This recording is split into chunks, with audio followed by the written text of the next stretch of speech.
Hello दोस्तों, कैसे हैं आप सब। स्वागत है आप सभी का कॉमिक वर्ल्ड चैनल पर। तो चलिए दोस्तों, शुरू करते हैं राज कॉमिक्स पर परमाणु सीरीज का अगला कॉमिक विशेषांक, मेरी भूख मिटाओ। संजय गुप्ता पेश करते हैं मेरी भूख मिटाओ। दिल्ली जैसे महानगर की सबसे बड़ी समस्या है बिजली, और इसका मुख्य कारण है उत्पादन से ज़्यादा बिजली की खपत होना। दिल्ली में जगह जगह ब्लैकआउट और विरोध के लिए लोगों के सड़क पर उतर आने से देश की इस राजधानी के प्रशासन की नींद हराम कर दी है। बिजली दो, बिजली दो, बिजली दो। लेकिन अब दिल्ली की जनता और प्रशासन के चैन से सोने के दिन आ गए, क्योंकि परमाणु के निर्माता प्रोफेसर कमल कुमार के रोबोटिक प्रतिरूप रोबोट ने एक ऐसे माइक्रो पावर हाउस को बनाने का दावा किया है जो बिजली के उत्पादन क्षेत्र में क्रांति ला देगा। पावर हाउस की मदद से महीनों में बनने वाली बिजली को कुछ ही घंटे में बनाया जा सकता है। ये माइक्रो पावर हाउस अभी अपने निर्माण के अंतिम चरण में है। जल्दी ही इसका सफल प्रयोग करके इसे राष्ट्र को समर्पित कर दिया जाएगा। आइए इसे बनाने वाले प्रोबोट के बारे में ज़्यादा जानने के लिए हम बात करते हैं परमाणु से। प्रोफेसर कमल कुमार के बारे में सुना है कि वे अपराधी बन चुके हैं, फिर प्रोबोट देश की भलाई के लिए कैसे काम कर रहा है। यह सही है कि इस समय प्रोफेसर कमल कुमार अपराधी बन गए, लेकिन जिस समय उन्होंने प्रोबोट का निर्माण किया था उस समय वे सिर्फ और सिर्फ देश के बारे में सोचते थे। प्रोबोट के रोबोटिक मस्तिष्क में आज भी वही सोच सुरक्षित है। ओ, ये क्या हुआ? बिजली चली गई। ओ, ये तो गड़बड़ हो गई। इस लाइव ट्रांसमिशन को तो सारा देश देख रहा है, लेकिन ये तो वीआईपी इलाका है। यहाँ बिजली जाने का क्या मतलब हुआ? गड़बड़, गड़बड़। यस, इस सारे इलाके के साथ साथ उत्तरी दिल्ली में बिजली सप्लाई करने वाली उत्तरी ग्रिड में कोई गड़बड़ है। बिजली फेल हो जाने के कारण मैं अपनी लैब में मौजूद कंप्यूटर से वीडियो मैसेज नहीं पकड़ पा रहा हूँ, लेकिन उत्तरी ग्रिड में होने वाली भारी गड़बड़ के मुझे संकेत मिल रहा है। मैं उस गड़बड़ को देखने जा रहा हूँ। उत्तरी ग्रिड में गड़बड़ तो थी, भारी गड़बड़, इतनी भारी कि देखने वाले अपनी आंखों पर विश्वास ही नहीं कर पा रहे थे। ओह, इस आदमी ने 11,000 वोल्ट की तारों को तोड़ डाला और उसे जरा भी करंट नहीं लगा। कड़क कड़ाक। अब उसने हाई टेंशन वायरों को अपने नंगे हाथों में पकड़ लिया। ओ नो, अब देखो वो क्या कर रहा है। ओ माय गॉड, उसने करंट उगलती वायरों को अपने मुंह में रख लिया। लेकिन इस तरह करंट उगलती तारों को मुंह में रखकर वह कर क्या रहा है? करंट को पी रहा है, ठीक वैसे जैसे बच्चा बोतल से दूध पीता है। ओ माय गॉड, ये तो बहुत खतरनाक है। खत्म करो इसे। अपने अफसर के आदेश पर सुरक्षा कर्मियों ने अपने हथियार संभाले, लेकिन अचानक हथियार उनके हाथों से छिन गए। अब अब उनके शरीरों से उनकी जिंदगी छिनने वाली थी कि तभी उनकी जिंदगियों को बचाने आ गई वह छत, और चमकीली रस्सियों की इस छत को तैयार किया था परमाणु नामक दिल्ली की छत ने। सही समय पर पहुंचा। वहां का असली दृश्य देखकर तो परमाणु भी भौचक्का रह गया। ओ नहीं, यह आदमी तो बिजली को पानी की तरह पी रहा है। यही है मुसीबत की असली जड़। लेकिन कमाल की बात यह है कि इतना तेज करंट भी इसका कुछ नहीं बिगाड़ पा रहा। लेकिन मुझे थोड़ी सावधानी बरतनी होगी, क्योंकि यह करंट मेरे लिए खतरनाक हो सकता है। फड़ाक! यह अच्छा हुआ इस पर मेरे वारों का असर हो रहा है, नहीं तो इसे यहाँ से हटाना मुश्किल हो जाता। इधर बिजली पीने वाले उस आदमी की हलक से चीख उबली, इधर किसी की आंखें क्रोध से उबल पड़ी। परमाणु उसे मार रहा है, ऐसा नहीं होना चाहिए। उसे रोक, उसे जाकर रोक इलेक्ट्रो। उफ, ये पीछे से वार करने वाला कौन है? इलेक्ट्रो, जो मैडम बिजली का गुलाम है। और तेरा काल। परमाणु इलेक्ट्रो की उस मुठभेड़ का उसने भरपूर फायदा उठाया। बिजली, मुझे बिजली चाहिए। रुक जाओ। अब तुम्हें यहाँ से बिजली नहीं मिल सकती। परमाणु के आने से मामला बिगड़ चुका है। तुम्हें मेरे साथ चलना होगा। नहीं, मैं नहीं जाऊंगा। मुझे बिजली चाहिए। इस समय तुम्हें मेरे साथ चलना ही होगा। एक हल्की सी कराह के साथ वह शख्स अपनी सूझबूझ खो बैठा। मुझे माफ़ करना आर्ध, तुम्हें बेहोश करना ज़रूरी था। यहाँ पहुंचा परमाणु तुम्हें नुकसान पहुंचा सकता था। इस समय परमाणु किसी को नुकसान पहुंचा पाने की स्थिति में कहाँ था। वह तो खुद अपनी जान का नुकसान बचाने में व्यस्त था। वो तो ये है वो शख्स जिसने सुरक्षा कर्मियों पर अपने अनोखे हथियार बरसाए थे। ऐसे ही हथियार ये मुझ पर भी बरसा रहा है। उफ, उफ, एकदम सही समय पर मैं छोटा हुआ। लेकिन इस तरह बचाव करते रहने से कुछ नहीं होगा। जो कुछ होगा हमला करने से होगा, और हमला भी ऐसा कि इसे एक ही बार में चारों खाने चित कर दे। लेकिन ऐसा होगा कैसे? मेरे वारों के हमले से तो ऐसा हो नहीं रहा। एक रास्ता है, यहाँ करंट उगलती है तारें। बस मुझे इतनी सावधानी बरतनी है कि इन्हें उठाते समय मैं खुद ही इनका शिकार न बन जाऊं। बेहद सावधानी से परमाणु द्वारा उठाई गई वे करंट उगलती तारें जब एक साथ इलेक्ट्रो पर गिरी तो चिट चिट वहाँ दिवाली सा माहौल बन गया। लेकिन यह सब ज़्यादा देर तक नहीं रहा। कुछ ही पलों में सब खत्म हो गया, इलेक्ट्रो के साथ ही। ओह, बड़ा ही भयानक अंत हुआ इसका। लेकिन इसे भेजने वाली ये मैडम बिजली है कौन?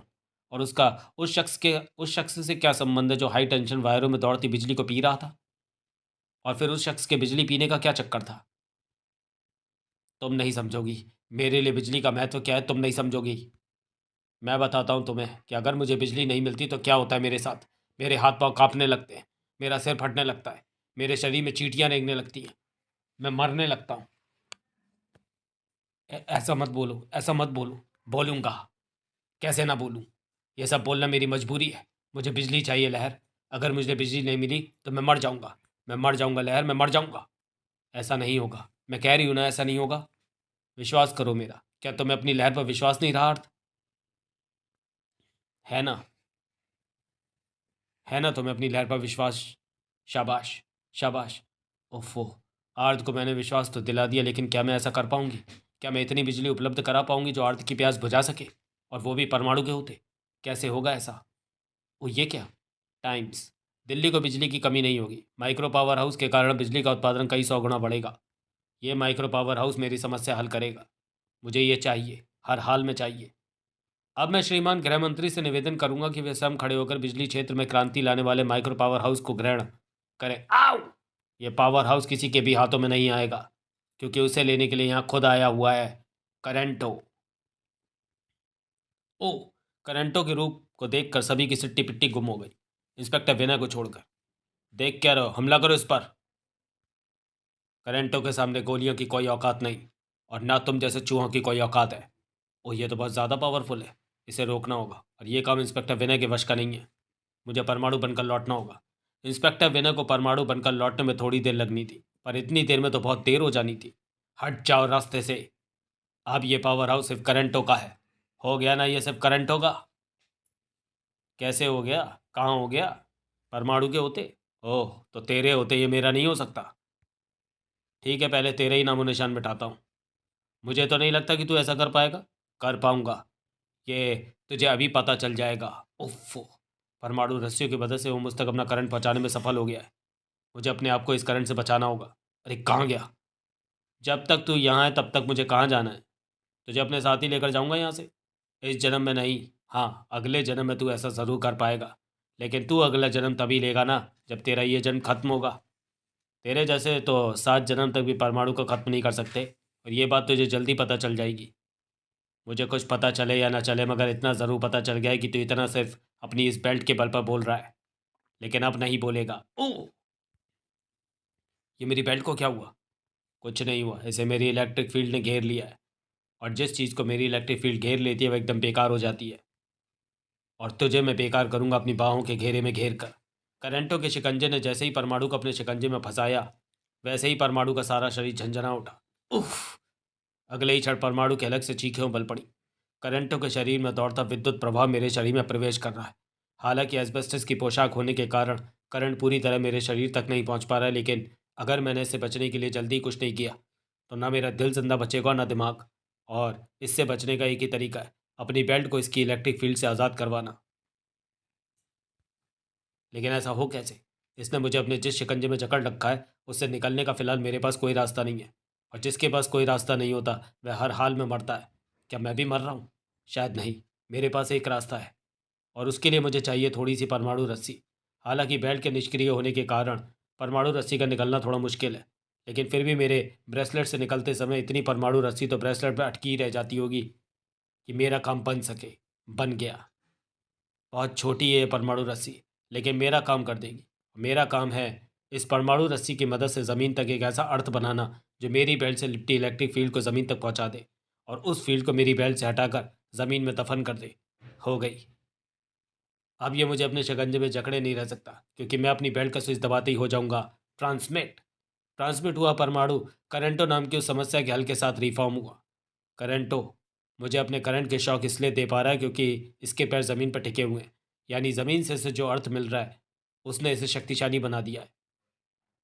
इसे कमज़ोर बनाने के लिए इसके पैरों को ज़मीन से उखाड़ना होगा। इस बार खुद परमाणु ने करंटों को अपनी बाहों में भरा, और इससे पहले कि करंटों को समझ पाता, परमाणु करंटों को लेकर हवा में उड़ रहा था। ओ ये क्या?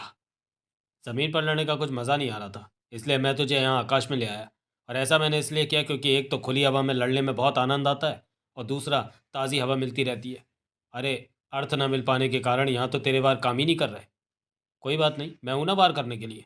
तेरे हिस्से के वार भी मैं ही कर लूँगा, और ये वार मैं तब तक करता रहूँगा जब तक तू अपने भेजने वाले का पता नहीं बता देता।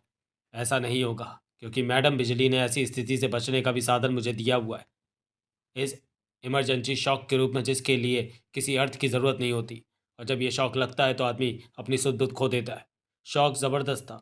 कुछ पलों के लिए परमाणु सचमुच अपनी सुध बुध खो बैठा, लेकिन परमाणु को वह शॉक देने वाला करंट तो ये भूल गया था कि वह शॉक उसे ही भारी पड़ने वाला था, क्योंकि इस समय वह आकाश में था और उस परमाणु की तरह वो उड़ना नहीं जानता था जो इस समय अपनी सुध बुध खोए हुए था। ऐसे में वह खुद बच नहीं सकता था और परमाणु से बचा नहीं सकता था, इसलिए उसका यह अंजाम तो होना ही था। परमाणु ने जब तक खुद को संभाला तब तक करंटों का खेल खत्म हो चुका था। ओह, करंट तो ऊंचाई से गिरकर अपनी जान से हाथ धो बैठा, और ये मेरे लिए अच्छा नहीं हुआ, क्योंकि अगर ये जिंदा मेरे हाथ लग जाता तो इससे ये पता लगाया जा सकता था कि आखिर ये मैडम बिजली कौन है और बिजली का उत्पादन बढ़ाने वाले माइक्रो पावर हाउस को क्यों हासिल करना चाहती है। वैसे क्या अपनी इस हार के बाद मैडम बिजली चैन से बैठेगी? और बिजली चुप बैठती भी कैसे? नहीं, उसको कोई चुप बैठने कहाँ दे रहा था। छोड़ दे मुझे, मैं अब जीना नहीं चाहता, क्योंकि परमाणु ने तुझे मात देकर साबित कर दिया है कि अब वह मुझे कभी सफल नहीं होने देगा। और वैसे भी तो खुद सफल नहीं होना चाहती, तू मुझे मरा हुआ देखना चाहती है, इसलिए छोड़ दे मुझे, मर जाने दे। नहीं, प्लीज़ रुको, मैं मानती हूँ कि गलती मेरी है। नहीं, तू गलत हो ही नहीं सकती। गलत तो मैं हूँ जो उस दिन मैंने तेरी बात मानी, जब तूने जाते जाते मेरा हाथ पकड़ लिया था और कहा था, देखो आर्थ, तुम्हें इस तरह गुस्सा होकर नहीं जाना चाहिए। आज दिवाली की रात होने की वजह से बिजली का लोड ज़्यादा है। बॉस को डर है कि इस ज़्यादा लोड में इस पावर हाउस के ट्रांसफार्मर फूंक सकते हैं, इसलिए वे आज तुम्हें यहाँ रुकने को कह रहे हैं। मैं लड़की होकर यहाँ इस इमरजेंसी ड्यूटी के लिए रोक सकती हूँ, तो फिर भला तुम क्यों नहीं? तुम समझ नहीं रही हो लहर, आज दिवाली है। मैं सब समझ रही हूँ, लेकिन हम इलेक्ट्रिक इंजीनियर हैं और हमें हमारा फ़र्ज़ ये आवाज़ दे रहा है कि हमें त्यौहार मनाने की जगह अपनी ड्यूटी को निभाना ज़्यादा ज़रूरी है। मैं नहीं निभाना चाहता अपनी ड्यूटी। मैं आज ये नौकरी छोड़कर जा रहा हूँ। ऐसा है तो मैं भी ये नौकरी छोड़ देती हूँ, लेकिन अगर हम दोनों ये नौकरी छोड़ देंगे तो हम दोनों की शादी कुछ महीनों और आगे टल जाएगी। और अब मैं तुमसे एक पल भी दूर रहना नहीं चाहती, इसलिए तुम्हें मेरी बात माननी होगी आर्थ। उस समय मेरी अकल पर पर्दा पड़ गया था, जो मैं तेरी बातों में आकर वहाँ रुकने की गलती कर बैठा, और उस रात वहाँ पावर हाउस में घटने वाले हादसे का शिकार हो गया। चिन चिन, ये क्या हो रहा है? ओवरलोड होने से कई ट्रांसफार्मर फूकने लगे। हमें उन्हें देखना होगा, नहीं तो सारे शहर में ब्लैकआउट हो जाएगा। लेकिन लहर सुनो तो। पर तुमने मेरी एक ना सुनी, और मती मारी गई थी मेरी उस समय भी, जब मैं तेरे पीछे पागलों की तरह भाग खड़ा हुआ था, और उस समय भी जब मैंने तुझे ट्रांसफार्मर ब्लास्ट में फंसा देखा था। कड़क, लहर, तुझे मैंने बहुत बड़ी मुसीबत में फंसे देखा था, लेकिन कब तक देखता रहता? आखिर मैं तुझे प्यार करता था। चिटर चिटर, तेरे उसी प्यार में अंधा होकर मैं तुझे बचाने पहुंच गया, और अपनी कोशिश से मैंने तुझे बचा भी लिया। धड़ाम चड़ाक, मैं खुद नहीं बच पाया। ट्रांसफार्मर ब्लास्टों ने मुझे घेर लिया। करंट उगलते हाई टेंशन वायर मुझ पर आ गिरे। मेरे सारे शरीर का सारा खून सूखने लगा। मेरे प्राण शरीर से बाहर निकलने को बेताब हो गए। मुझे लगा कि मैं मर रहा हूँ, लेकिन जब मेरी आंख खुली तो मैंने अपने आप को जिंदा पाया, इस हाल में जो मौत से बढ़कर था। नहीं आर्थ, मैं इस हाल में जिंदा नहीं रहना चाहता। मेरे शरीर में आग लग रही है, मुझे मर जाने दो, मैं मर जाना चाहता हूँ। आर्थ, उस दिन अस्पताल में मैंने मरने के लिए बिजली का नंगा तार पकड़ लिया था, लेकिन मुझे क्या मालूम था वो मुझे नया जीवन देगा। आह, मेरे शरीर की जलन खत्म हो रही है, मैं ठीक हो रहा हूँ। उफ, बिजली का करंट तुम्हारी कमजोरी बन गया है आर्थ, लेकिन तुम चिंता मत करना, मैं हूं ना। मैं तुम्हारी इस कमजोरी को दूर करूंगी। तुम्हें जीने के लिए जितने भी करंट की ज़रूरत होगी मैं उसे तुम्हारे लिए उपलब्ध कराऊंगी। मुझ पर भरोसा रखो। मैंने तुझ पर भरोसा किया, ये मेरी एक और गलती थी, लेकिन अब मैं कोई गलती नहीं करूंगा। अब मैं तुझ पर एक पल के लिए मैं भरोसा नहीं करूंगा। ऐसा मत कहो, ऐसा मत कहो आर्थ। तुमने मुझ पर जो भरोसा किया है मैंने आज तक उसे नहीं तोड़ा। उसी भरोसे के लिए मैंने अपनी नौकरी, अपना घर बार सब कुछ छोड़ दिया, और तुम्हें बिजली की खुराक देने के लिए साधारण और से अपराधीन बिजली बन गई। बिजली बनकर मैं तुम्हें कानूनी और गैर कानूनी तरीके से बिजली उपलब्ध कराने में जुट गई, और आज भी जुटी हुई हूँ। झूठ, झूठ बोल रही है तू। अगर तू सच में मेरे लिए बिजली जुटाने में जुटी होती तो माइक्रोचिप लेने खुद जाती। मैं अपनी जान देकर इस किस्से को हमेशा के लिए ख़त्म कर दूंगा। नहीं यार नहीं, प्लीज़ ऐसा मत कहो, ऐसा मत सोचो। तुम्हें कुछ हो गया तो मैं भी मर जाऊंगी। देखो, अगर तुम चाहते हो कि माइक्रो पावर हाउस लेने में जाऊं तो ठीक है, मैं जाऊंगी और माइक्रो पावर हाउस लेकर वापस लौटूंगी, हर हाल में। ओह, माइक्रो पावर हाउस को पाने का एक और हमला। चिम चिम। हाँ, लेकिन पहले की तरह ये हमला नाकामयाब नहीं होगा, क्योंकि चिम चिम आ आ बिजली ने नाकामयाब होना नहीं सीखा। नाकामयाबी सीखने से नहीं आती बिजली। जब हम जैसे आते हैं तो अपने आप आ जाती है। बिजली के सामने आने वाले तुझ जैसों को सिर्फ एक चीज़ आती है, मौत। मौत की परमाणु से दुश्मनी है बिजली। इसलिए जब भी वह परमाणु की तरफ झपटती है, डर का परमाणु के दुश्मनों की तरफ चली जाती है। ओ, आज ऐसा नहीं होगा परमाणु, क्योंकि सारे जहाँ की बिजलियाँ बिजली के इशारों पर नाचती हैं। ओ माय गॉड, यहाँ आसपास जितनी भी बिजली की तारें हैं, उनमें से निकलकर बिजलियाँ मुझ पर झपट रही हैं। चारों तरफ से लपकती बिजलियाँ मुझे कभी भी अपना निशाना बना सकती हैं। मुझे इनसे बचना होगा, और इनसे स्थायी रूप से बचने का एक ही इलाज है, तारों को जोड़कर ज़मीन की बिजली से। तो तू बच गया परमाणु। सॉरी, आसपास की सभी तारों को तोड़ दिया जाए। मेरे इशारे पर उतरने वाली आकाशीय बिजली से कैसे बचेगा? क्लूम, आ! उफ, बिजली के यंत्रों में आकाशीय बिजली को भी उतार लेने की ताकत है।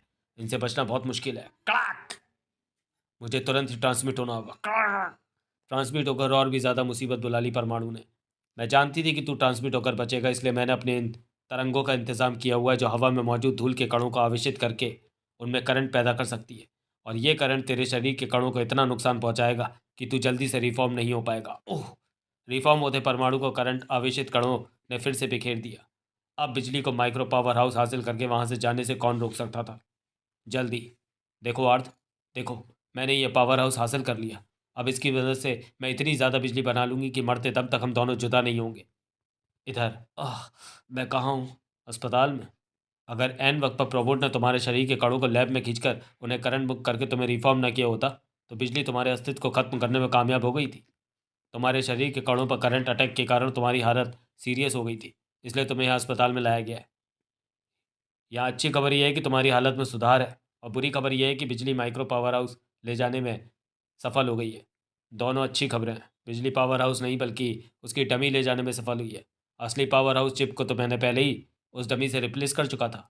वाह, ये बात जब बिजली को पता चलेगी तो वह तो अपना सिर पीट लेगी। बात वही थी। ओह नहीं, ये नहीं हो सकता। ये माइक्रो पावर हाउस तो नकली है। ओह, मैं समझ गई, ये सब परमाणु का किया धरा है। कोई बात नहीं परमाणु। परमाणु की वजह से जो चिप मेरे हाथ आने से रह गई, अब उसे मुझ तक खुद पहुंचाएगा परमाणु। अभी अभी सूचना मिली है कि दिल्ली और उसके आसपास मौजूद सभी विमानों का संपर्क एयरपोर्ट रडारों से रस्मी ढंग से समाप्त हो चुका है, जिसकी वजह से सभी विमान आकाश में लगभग खोसे गए हैं। सभी के रूटों में आश्चर्यजनक बदलाव आ गया है। ऐसा क्यों हुआ, ये जानने के लिए आइए हम बात करते हैं एयरपोर्ट अथॉरिटी चीफ अनुराग ब्लिप। किसी से कोई बात करने की ज़रूरत नहीं। कोई नहीं बता सकता कि ये सब क्यों हुआ, सिर्फ मैं बता सकती हूँ। मैं बिजली, जो बिजली की तरंगों की मदद से सारे देश के टीवी सेटों पर नजर आकर परमाणु को ये चेतावनी देना चाहती हूँ कि मैंने अपनी अनोखी इलेक्ट्रिक वेव्स की मदद से हवा में उड़ने वाले सभी विमानों के रडार सिस्टम को गड़बड़ा दिया है। दिशा ज्ञान न होने से सभी विमान जल्दी या तो एक दूसरे से टकरा जाएंगे या फिर गिर जाएंगे। विमानों के इस सिस्टम को सिर्फ मैं ठीक कर सकती हूँ, और मैं ऐसा तब करूँगी जब परमाणु शहर से बाहर बनने वाले पावर स्टेशन पर आकर मुझे माइक्रोचिप सौंप देगा। इस बारे में सोचने के लिए तुम जितना चाहे उतना वक्त ले सकते हो परमाणु, लेकिन इतना मैं बता दूं कि तुम्हारे पास वक्त कम है, बहुत ही कम। ओह, स्क्रीन से जैसे ही बिजली का चेहरा गायब हुआ, वैसे ही एक झटके से उठ खड़ा हुआ परमाणु। तुम क्या करना चाहते हो परमाणु? मुझे बिजली के पास जाना होगा। ये तुम क्या कह रहे हो? कुछ ही समय पहले तुम्हारे शरीर पर करंट का ज़बरदस्त प्रहार हुआ है। तुम्हारे शरीर के सेल्स अभी तक उस करंट के प्रभाव से नहीं उभर पाए हैं। ऐसे में तुम पर करंट के और वार होने का मतलब है तुम्हारी निश्चित मौत। मैं जानता हूँ डॉक्टर, लेकिन फिर भी मुझे जाना होगा, क्योंकि अपनी ज़िंदगी बचाने के लिए मैं हज़ारों ज़िंदगियों को खतरे में नहीं डाल सकता। ओह, तो क्या तुम माइक्रो पावर हाउस बिजली को दे दोगे? देनी ही होगी, अगर हज़ारों की जान बचानी है तो। जल्दी। मैं माइक्रो पावर हाउस लेकर आ गया हूँ बिजली। अब तुम विमानों के रडार सिस्टम को ठीक कर दो। कर दूंगी। पहले मैं इसकी जांच तो कर लूँगी ये नकली है या असली है। असली है। अब मुझे विमानों के रडार सिस्टम को ठीक करने में कोई एतराज़ नहीं। एतराज़ हो तो सिर्फ एक बात का, कि तू अभी तक जिंदा क्यों है। तुझे तो मैं ऐसे तड़प तड़प कर मरता हुआ देखना चाहती हूँ जैसे मेरा आड़ तड़पा था। तुझे मारने के बाद मैं विमानों के रडार सिस्टम को ठीक करूंगी परमाणु, इसलिए मर, जल्दी मर। ओह! उधर परमाणु के हलक से दर्दनाक चीख निकली, और इधर बिजली के हलक से वहशी ठहाका। अचानक बिजली के ठहाकों पर ब्रेक लग गए। अरे ये क्या? बिजली को अपने हाथ में थमे माइक्रो पावर हाउस में हलचल होती महसूस हुई। लेकिन जब तक वह हलचल के कारणों को समझ पाती तब तक माइक्रो पावर हाउस में धमाका हो चुका था। और उसके बाद जो हुआ, बिजली ने सपने में भी उसकी कल्पना नहीं की थी। ये क्या है? एक अजीब से फोम ने मेरे सारे शरीर को ढक लिया। कैसा है ये फोम? कहाँ से आया? ये विशेष फोम माइक्रो पावर हाउस में से निकला है। ये विद्युत रोधी फोम है। बड़े से बड़ा करंट भी इस फोम के पार नहीं हो सकता। ओ परमाणु, तो ये सब तेरा किया धरा है। ये तूने अच्छा नहीं किया। मैं तुझे छोड़ूंगी नहीं। ओह लो, बातों बातों में मैं तुम्हें इस फोम की सबसे बड़ी विशेषता तो बताना ही भूल गया। ये फोम हवा के संपर्क में आती सूख जाता है और इतना कठोर हो जाता है कि अगर इस पर कई महीने तक भी हथौड़े बरसाए जाएं तब भी नहीं टूटता। इसलिए इसे तोड़ने की कोशिश करना छोड़कर मेरी एक और ज़रूरी बात सुनो। तुम्हारी चेतावनी सुनकर जब मैं असली माइक्रो पावर हाउस को तुम्हें सौंपने निकला तो मुझे प्रॉबोट की आवाज़ सुनाई दी। उसने मुझे पावर हाउस के साथ लैब में बुला लिया। और ये तुम माइक्रो पावर हाउस के साथ क्या कर रहे हो? बिजली को हमेशा के लिए पंगु बनाने का इंतज़ाम करके प्रॉबोट ने मुझे समझाया। मैंने इस पावर हाउस में एक ऐसी अनोखी फॉर्म भर दी है जो बिजली के हाथ में जाने के बाद एक धमाके के साथ पावर हाउस से बाहर निकलेगी और उसे पंगु बना देगी। लेकिन इस तरह यह पावर हाउस बेकार नहीं हो जाएगा क्या? बिल्कुल हो जाएगा, लेकिन तुम भूल रहे हो परमाणु कि इसका निर्माण मैंने किया है। इसके निर्माण की हर प्रणाली मेरे मस्तिष्क में सुरक्षित है। मैं जब चाहूँ फिर से इसका निर्माण कर लूँगा। बस इस तरह मैं माइक्रो पावर हाउस को लेकर तुम्हारे पास आ गया और तुम्हारा शिकार बनकर फोम के बाहर आने का इंतजार करने लगा। अब मैं इसी फोम के साथ तुम्हें काला पानी जेल पहुंचा देता हूँ। नहीं परमाणु, रुक जाओ, ऐसा मत करो। छोड़ दो मुझे, नहीं तो मेरी दुनिया तबाह हो जाएगी। जिनके मंसूबे दुनिया को तबाह करने के होते हैं उन्हें खुला नहीं छोड़ा जा सकता, किसी भी कीमत पर नहीं। नहीं नहीं नहीं। ठप। नवभारत टाइम्स। करंट से बुरी तरह झुलसी एक लावारिस लाश मिली। उफ, बिजली के बिना आज तड़प तड़प कर मर गया। और ये सब हुआ परमाणु की वजह से। बचेगा नहीं परमाणु, उस पर जल्दी ही बिजली का कहर टूटेगा। समाप्त। तो चलिए दोस्तों, वीडियो को यहीं समाप्त करते हुए मिलते हैं परमाणु सीरीज के अगले कॉमिक विशेषांक ब्रह्मांड का अपराधी में। तब तक के लिए धन्यवाद।